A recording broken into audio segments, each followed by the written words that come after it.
Buenas, buenas, ¿cómo están? Hoy es miércoles 26 de noviembre de 2025. Bueno, el último Wayful Talk de noviembre. Esperemos que no sea todavía el último del año. Felices, primero que nada, porque entre otras cosas volvió el café, que era algo que, bueno, por estas quejas de Martín inoportunas, nos habíamos quedado sin tal. Así que, primera cuestión para festejar. Y segundo, no, primero que nada, darle la bienvenida a Martín, que bueno, hoy lo vamos a hacer hablar. No sé si cosas tanto que le gustan, pero lo tenemos acá por lo menos sentado, ubicado y bien posicionado. ¿Cómo estás, Martín? ¿Qué tal, Oscar? Bueno, el café es fundamental en una oficina de finanzas, faltaba el combustible. Y sí, vamos Bueno, a en los hablar. 90 era la cocaína, ¿no? Exactamente. Sí, Era cuando un uno ve poquito las más potente. películas, cuando ves las películas de... Si quieres hablamos un rato de eso. No, ahora no hablemos, pero digo, el tema de Wall Street. Ha cambiado mucho la industria desde ese entonces. Ya no es lo que era en ese sentido, digamos. Y el lobo de Wall Street, cuando le enseña a su vendedor, también era un adicto. Sí, era bastante así. Era un... Las finanzas en esa época eran básicamente un producto de su época. Todo eso cambió post 2008 cuando la industria se tranquilizó un poco y se metió mucho más regulaciones.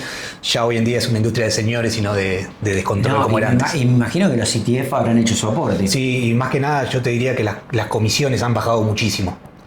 Si recordás la película, cobraban comisiones de 50% por operación. Y hoy en día eso es absurdo y ridículo, no existe, pero ni siquiera cerca. Los márgenes de la industria se han reducido muchísimo. Bueno, felizmente, entonces... Pequeña introducción, pequeña no, tarjeta. sí, vale siempre la pena.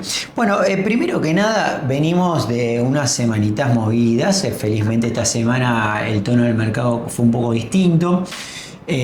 Por otro lado, digamos, tuvimos una de las reinas del mercado presentó también su balance. Me parece que es un tema como para ahondar. Ahora vamos a tocar lo del tema de la Fed, por supuesto, pero esto me parece que es un tema para ahondar. ¿Pero por qué? Porque cuando hablamos de Nvidia, ¿no?, la empresa más valiosa del planeta hoy por hoy, y de su balance, y obviamente todos estos contrapuntos que vamos a hablar, porque tenemos dos analistas de primer nivel viendo exactamente cosas diferentes del mismo balance, ¿no? Es como que ni siquiera nos pudimos ver, casi como en un partido de fútbol, viendo totalmente diferente. No es solamente, me parece, que vamos a hablar de balance de Nvidia, sino de un momento que transcurre en el cual se está poniendo en duda si la inteligencia artificial y todo ese desgaste de flujo de dinero, ahora apalancamiento, nos va a llevar a un buen puerto. Por eso me parece que un poco charlar de todo esto es algo para ver si trae, por lo menos, que es lo que queremos siempre acá, ¿no?, generar más preguntas. ¿Cómo estuviste viendo el balance, Martín? Primero que nada, detesto ser repetitivo y repetir los temas, pero realmente no nos queda otra. Si el mercado se pone repetitivo, nosotros nos tenemos que poner repetitivos. No va a ser repetitivo porque siempre vamos aprendiendo un montón sobre la marcha. Yo estoy aprendiendo muchísimo y vamos viendo nueva data que va saliendo y en ese sentido sí es súper interesante ver cómo evoluciona una industria. Balance de Nvidia, bueno, tenés opiniones para todos lados. Yo te doy la mía si querés, sin basarme en la opinión de nadie. Empecemos por la tuya. Dentro de lo esperado, se esperaban cosas muy buenas. Nvidia está en un punto que no es suficiente que rompa los estimados de los analistas. Yo directamente optaría por ignorarlos directamente, o si querés tomarlos como rule of thumb, digamos, es lo que digan los analistas más un 20% es lo que tiene que hacer Nvidia más o menos para salir even. Vamos a poner un poquito de contexto, sí. Chiquito, pero muy chiquito. Sí.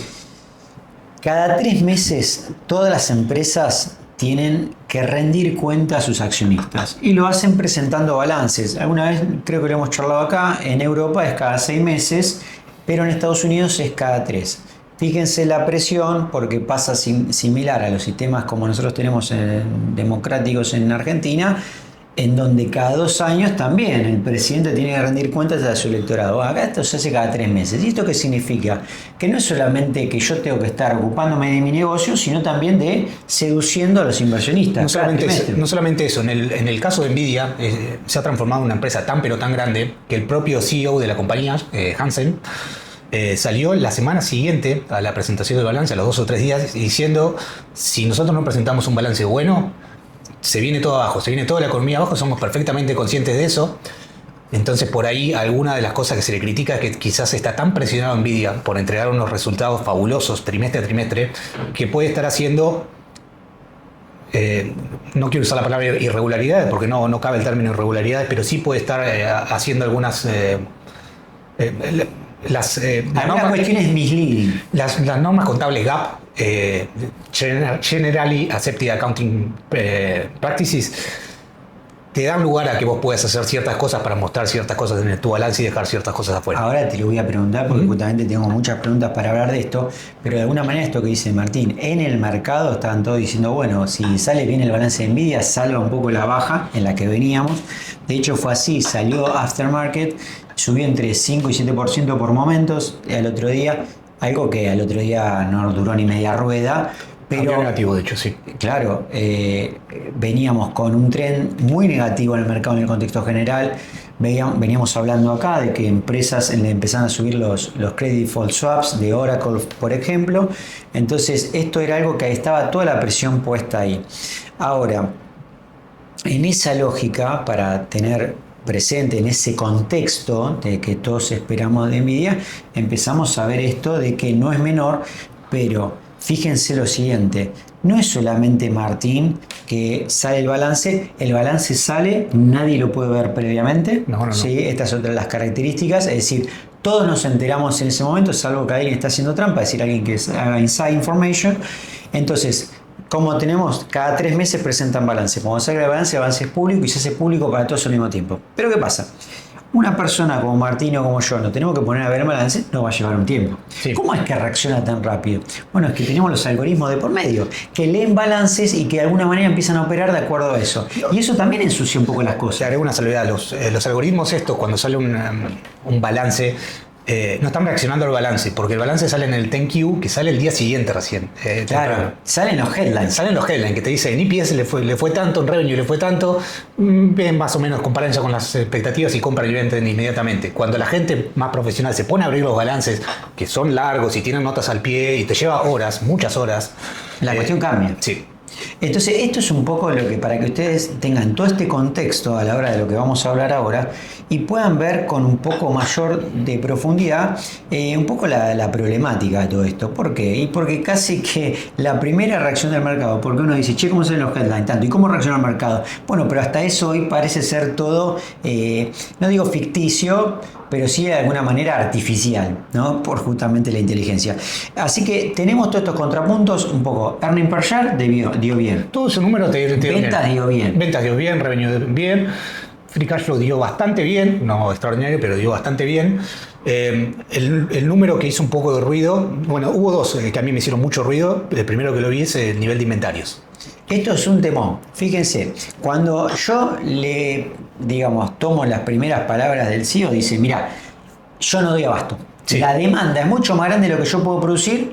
Y viene un tipo como Martín, que es mala persona, y te dice, che, esto me es raro lo que dice el CEO, porque los inventarios están más altos de lo que... Se te duplicaron la cantidad de chips. Pasa que ahí ya entramos en temas de lenguaje y cosas que cómo reporta la empresa y cómo no reporta. Ellos no te hacen un desglose muy grande del nivel de inventario, simplemente te ponen inventarios. Pero dentro de inventario puede estar o chips terminados solos, que sería gravísimo que te suban los inventarios 100% de chips que ya están listos para despachar. Exactamente, porque tenés chips juntando tierra en un galpón cuando supuestamente tenés la demanda estallada. Entonces hay algo ahí que no estaría bien. Nvidia, por otro lado, te dice, tiene que ver con una cuestión de timing. Se nos han juntado porque tenemos varias órdenes primero que estamos juntando y las vamos a mandar todas juntas después. Y también te dicen... hay mucha materia prima y ese tipo de cosas también que tenemos en inventarios. Y nos estamos preparando para un boom de producción. Raro, porque tengamos en cuenta, primero que nada, que Nvidia no fabrica las cosas que diseña. Eso se fabrica todo en Taiwán. Así que igualmente... Nvidia es una empresa que hace el diseño y después ¿quién pone la pala de verdad y hace los chips? No, los taiwaneses, por supuesto. Los taiwaneses, ¿no? Yo, cuando uno imagina a Nvidia... no es la que despacha como Apple, que hace sus propios teléfonos. Y ahí ya entramos en temas un poco más complejos de cómo se construyen los balances y qué se considera inventario o no, si las cosas que tenés en Taiwán son parte de tu inventario o no. Y bueno, se pone un poco más opaco y un poco más difícil de ver. El número así llama muchísimo la atención, que se te dupliquen los inventarios cuando tenés la demanda estallada. La explicación de Nvidia es... no me pareció suficiente lo que dijeron, pero bueno, no me queda otra que tomar lo que dicen ellos. Fíjense, vamos poniendo en contexto, salen unos números, en este caso ganancias por acción y demás, hay una persona que se llama consenso analistas, dicen, che, esto tendría que dar este número, siempre viene siendo superior, entonces, ¿contra qué medimos? Y contra el consenso, para tener un parámetro. Entonces, che, ¿le fue mejor que el consenso? Sí le fue bien, entonces, ok, bien. Lo que dice Martínez, bueno, te dio bien ganancia por acción y demás, pero lo de inventarios no me cierra. Porque tendría que tener los inventarios vacíos de chips. Si están todos vendidos y la demanda está estallada, debería tener un nivel de inventario bajísimo. Ese para mí es uno de los grandes contrapuntos de un buen balance, en principio, que tiene esas cosas. Sí, ni siquiera bueno, extraordinario que una compañía de semejante tamaño crezca tan rápido, creo que sin precedentes.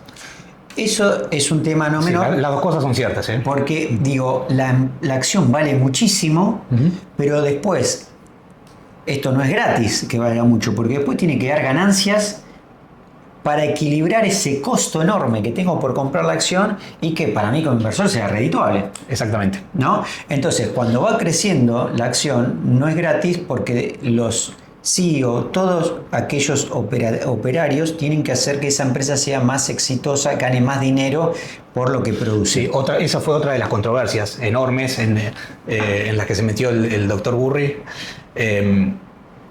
Michael Burry, si usted lo conoce, sí, es la película de Big Short, lo charlamos el otro día, esa película que relata un poco el contexto de la crisis financiera de 2008. Sí, voy a salir en su defensa porque es una persona que en los últimos años ha sido muy bastardeada y maltratada en Twitter, porque dicen ha pegado 50 crisis de las últimas dos, que siempre está pronosticando catástrofes. Por un lado es cierto, por otro, los grandes operadores no necesitan pegar todas, de hecho necesitan pegar un gente que opera como opera él, pegándole el 20% de las cosas de las cuales le pegues, vas a ser increíblemente rentable como fondo, porque las apuestas son tremendamente asimétricas. Y cuando vos ves el nivel de detalle que tiene el tipo para analizar, la gente que se le ríe en Twitter no tiene ni para empezar. Bueno, una de las cosas que él planteó es que el desgaste de toda esta infraestructura es mucho más rápido de la que teníamos en cuenta. Él plantea dos cosas. Una, a la cual se me escapa. Leí lo que escribió él y tiene sentido. No tengo forma de comprobarlo. Lo que dice el tipo es, imagínate lo siguiente. Vos tenés tu teléfono Apple. De acá a 3 años, tal vez, o ponerle 4 o 5 años, ya pasó de su vida útil. Pero vos lo podés seguir usando tranquilamente si el coso funciona bien. Nada más que ya no vale los $1.000 a lo cual lo pagaste. Por más que lo sigas usando y siga funcionando. Valdrá $100 o lo que sea. Tendrá un valor de mercado mucho más bajo si ya pasaron 2 o 3 generaciones. Lo que dice el doctor es... estos tipos están marcando la vida útil de estas cosas como 6 años, no le hacen ningún tipo de descuento al precio durante 6 años y cuando pase el tiempo y quieran vender eso y que lo tengan marcado a un valor que prácticamente el mismo que lo compraron, va a ser bastante cercano a cero el valor. Ahí hay uno de estos problemas de normas GAP que aplican ellos para medir. Exactamente, cosas. Porque las normas GAP lo que dicen, perdón el tecnicismo y los detalles contables, yo tampoco soy contador ni CPA, pero lo que te dice la norma contable GAP en este caso es que podés dejarle el valor, o sea, no hacerle mark to market siempre y cuando el economic output siga siendo el mismo. O sea, mientras la respuesta del activo siga generando lo mismo, yo puedo no marcarlo como un desgaste. Exactamente, lo cual parece ser un error porque después al final, cuando lo tengas que vender, esto ya deja de ser un tema contable y pasa a ser un tema real, que es a qué precio te van a comprar esos chips. Ese es un problema que están teniendo más que nada las compañías que tienen mucho chip comprado. Más que nada estas CoreWeave, los que son... Todo lo que tenga cloud. Exactamente, todo lo que tenga cloud, cuando vos quieras salir a vender a mercado, ¿qué valor vas a tener y qué está reflejando tu acción respecto a eso? ¿Está reflejando algo o nada? Lo que dice el doctor Burry es que no está reflejando nada de todo eso. Esa es una de los temas que tiene Burry, que no lo tiene con todo, es gracioso, porque no está en contra de todo el ecosistema, está en contra específicamente de Nvidia, que pareciera ser además lo más sano de todo el ecosistema. Está yendo directamente contra Nvidia. De hecho, en el estado actual que estamos, Burry saca un tweet o un comunicado en su blog, Nvidia sale a responderle, Burry sale a... Es tan impresionante lo que creó, porque de alguna manera coincide, no sé si fue la causa sine qua non, pero coincide con la baja que después se empieza a ver en todo ese sector, y después provocó incluso un memo por parte de Nvidia saliendo a explicar que no pasa lo que dice Burry. ¿Qué pasa? Me parece que Nvidia se puso un poco nervioso porque lo que pasó fue que en un momento cuando empezamos a rebotar, rebotó todo menos Nvidia. De hecho, Google no la pasó, pero tuvo un rebote muchísimo más grande. También por otro tema. Hay que trabajarlo Google, pues es interesantísimo. Ahora nos metemos después con Google. Pero Nvidia sacó un memo respondiéndole, en este caso, no al doctor Burry, que tal vez tiene sentido porque es un tipo muy conocido, que tiene impacto en el mercado. Yo no lo hubiera hecho igual, pero ponerle que pueda ser aceptable, pero el memo lo sacaron respondiéndole a un blog de mala muerte. De mucha mala muerte, que el tipo no se dedica a eso, nada que ver, y los acusaban básicamente de ser el próximo Enron. Que te digan Enron en el mercado de capitales es el equivalente a que te digan nazi en la calle. Es muy gracioso. Y entonces, básicamente diciéndole que hacían fraude contable. Y ahí Nvidia sacó un memo que lo mandó a 60 analistas que cubren su empresa en todos los más grandes bancos del mundo, explicando por qué esto no es así. Y ya te empieza a hacer un poco de ruido, porque primero, a Nvidia, ¿qué le molesta? ¿Qué te molesta que el precio de tu acción baje? ¿Por qué te importa cómo afecta tu operatoria día a día? Al contrario, vos tenés activo un programa de recompra de acciones, podés aprovechar para comprar tus acciones más baratas, si esto no tiene fundamento, es un win-win. ¿Por qué salís a responderle a este tipo? ¿Qué te molesta que las acciones bajen? Hizo más ruido la respuesta en sí que el primer ataque. El doctor Burry también tiene un argumento para eso, que es el siguiente. Nvidia tiene un programa de recompra de acciones activo hace muchos años. Similar a lo que hablamos con Apple la otra vez. Sí. ¿Qué sucede? Cuando vos ves, si bien este programa de acciones está activo hace muchos años, cuando vos ves la cantidad de acciones de lo que se llama shares outstanding, ha crecido mucho en los últimos años. Uno se preguntará ¿por qué? Porque a medida que van recomprando acciones de mercado, le pagan a sus empleados con acciones. Pagan mucho bono con acciones. De hecho, Nvidia es una empresa que ha creado cientos y cientos de mil millonarios, de billionaires, de empleados de medio nivel simplemente porque le pagan con acciones. El argumento de Burry es, vos estás usando, antes hablamos de los retornos de los accionistas, estás usando retornos de los accionistas, o sea, esa recompra de acciones que debería ser retorno de los accionistas, lo estás usando para pagarle bonus a tus empleados.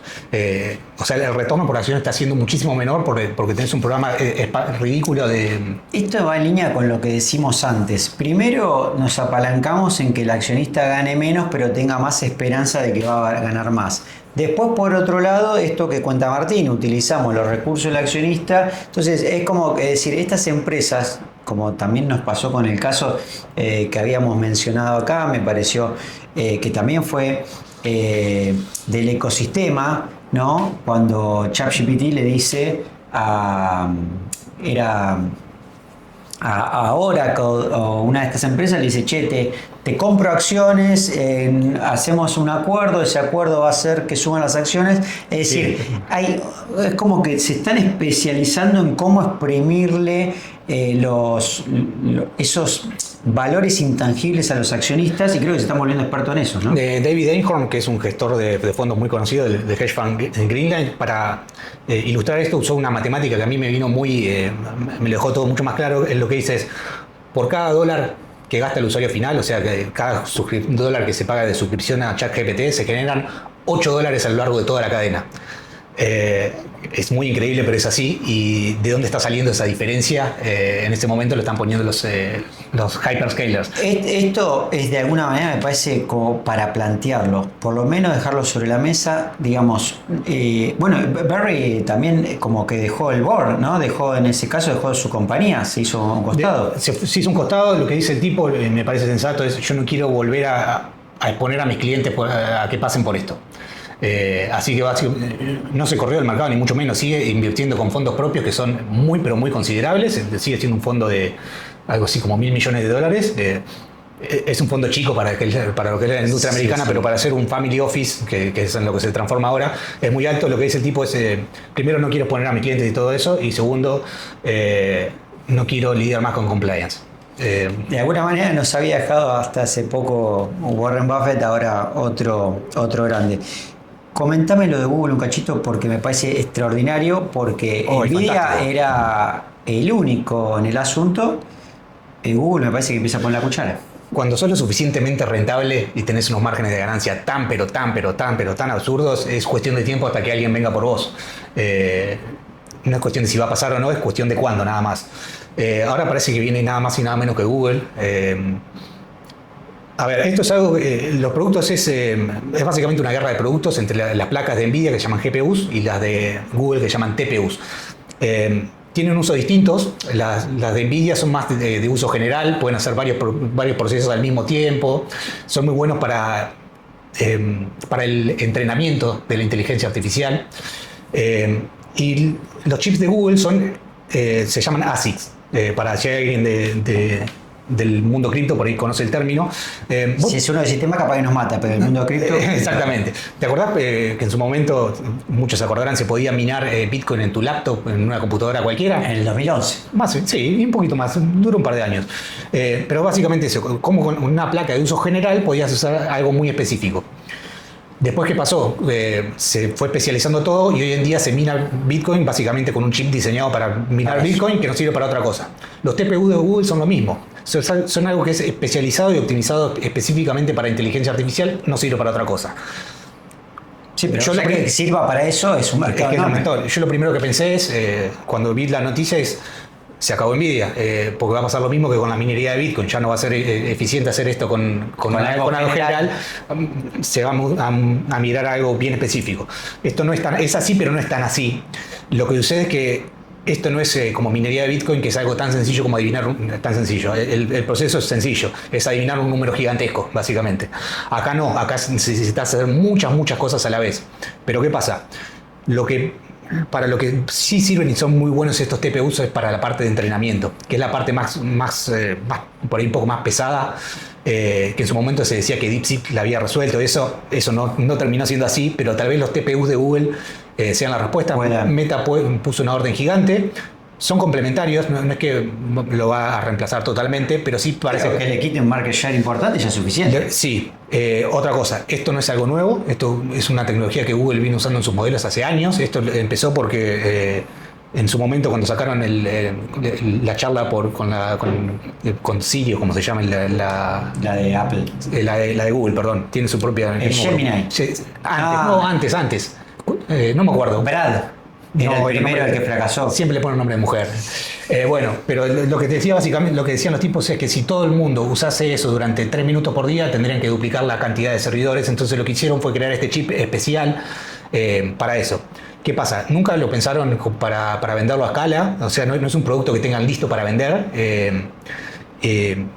Y nada, va a pasar por el mismo proceso que cualquier chip, lleva tiempo de desarrollar y más que nada la fabricación a escala es muy complicada. Así que es algo que si vemos disrupción en el negocio de Nvidia va a llevar años, pero bueno, ya tienen la primera orden de Meta. De cualquier manera que vemos que Google viene en este último tiempo volviéndose más valiosa en proporción a las otras empresas. Aceleró mucho con esto de los TPUs en el último tiempo y también fue parte del golpe de Nvidia. Para dejarlo también planteado el asunto. Y bueno, un poco, digamos, en el marco general que se da de todo esto de Nvidia, de empresas como Oracle subiendo sus seguros de default, está lo que está pasando con la Fed. Y de alguna manera veníamos en un derrotero del siguiente, para ir trazando, digamos, una línea histórica del evento. Teníamos 90% de posibilidades de que haya una baja de tasa en diciembre. Con la salida del dato de empleo de hace unos 10 días aproximadamente, esto cayó a 33. Sobre todo con el agregado de que dijeron, acuérdense del shutdown, no había dato estadístico, de que todos los datos estadísticos relacionados al empleo iban a salir después de la reunión del 10 de diciembre en la Fed. Entonces, claro, en esa lógica de una Fed data dependiente y siendo el dato de empleo aquel que era el delicado, aquel que sería la razón por la cual la Fed pueda bajar las tasas, iba a ser posterior. Siendo que la Fed era data dependiente, en la reunión de diciembre la conjetura era no va a haber baja de tasa. Esto fue cambiando después ¿con qué? Diciendo que tampoco el CPI iba a salir antes. Y ahí cambiaron esas probabilidades. Yo creo que lo que está oliendo al mercado es que la data es tan pero tan mala que están prefiriendo no largarla, al menos de corto plazo, y la Fed interpreta eso como, bueno, esto viene de tan malo que vamos a tener que bajar las tasas por las dudas. Hoy tenemos un poco de información de la Fed, la data privada no viene siendo buena, sobre todo lo que hace empleo, pero tuvimos la noticia ayer un poco de que el preferido de Trump podría ser Hassett, una persona del board de la Fed que es pro-Trump. ¿no es cierto? Sí. Esto hizo que el dólar, bueno, aflojara un poco en estas últimas horas, recuperaron un poco los metales, vemos los mercados en Asia para arriba, Europa también, los futuros habían arrancado de buena manera y el VIX por fin cortando esa barrera de 20 ya por 18 tanto, había notado 18 y medio. Sí, sí. Bueno, y el BTC obviamente rebotando pues en el orden de los 87. Esto es algo que se va a definir ahora, en los próximos días. Ahora las probabilidades están en 87. Sí. ¿No? Pero es un vaivén que lo que nos está llevando que de alguna manera en este run de que si estamos o no en una burbuja tecnológica de Nvidia, aparentemente tu diagnóstico es no. Mi diagnóstico es sí, pero no en Nvidia. Ok, Nvidia gana plata de verdad. No hay una burbuja especulativa, hay una burbuja de CAPEX. Muy bien, muy bien. Digamos, y ahí una de sus principales víctimas es el ChatGPT. Sí, lo que va a tener que suceder para que esto funcione, que va a terminar eventualmente pasando, es que lo que sucede en cualquier negocio de software. Los negocios de software, cualquiera, tienen márgenes de ganancia altísimos, 70, 80%, los he visto 90% también. Y la AI es un software, pero está al revés la relación. Es un negocio de software que en vez de tener márgenes brutos positivos, tiene márgenes brutos horribles, negativos. Digo, positivos como los de Meta. Exactamente, que tiene márgenes 60, 70, 80, porque lo que vende es software, básicamente. Acá esto debería tender a ser igual. Lo que debería pasar es lo siguiente.